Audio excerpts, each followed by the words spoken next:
Ay, good morning. Magkakape tayo. Ayan.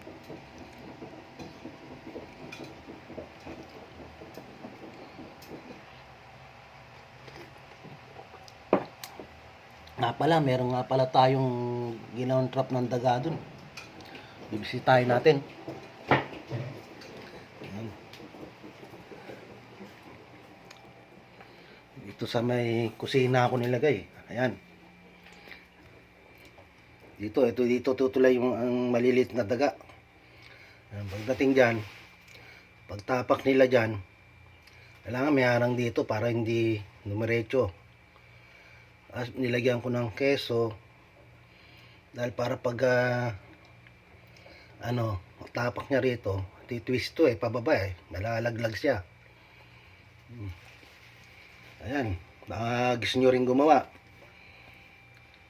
kasi dito may malilit na mabait dito marami na nga akong nahuli rito dati yung ginawa kong isang land trap.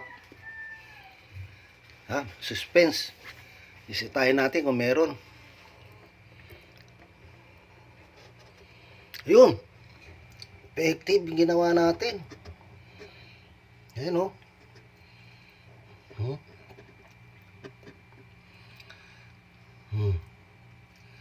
Pilit siyang maakyat Nga pala, lalagyan nyo ng tubig para pagbaksak niyang ganyan, diretso sa tubig, hindi na siya makakatalon. Ayan Maya tatanggalin natin to. Gagawa tayo uli lalagyan uli natin siya ng panibagong tubig. Ayan Ayan. Madali lang ang paggawa niya Bilog lang kayo ng ganyan. Huwag sakto Tapos lagyan nyo ng parang stick dito sa gitna. Parang gumaganyan-ganyan siya Ayan.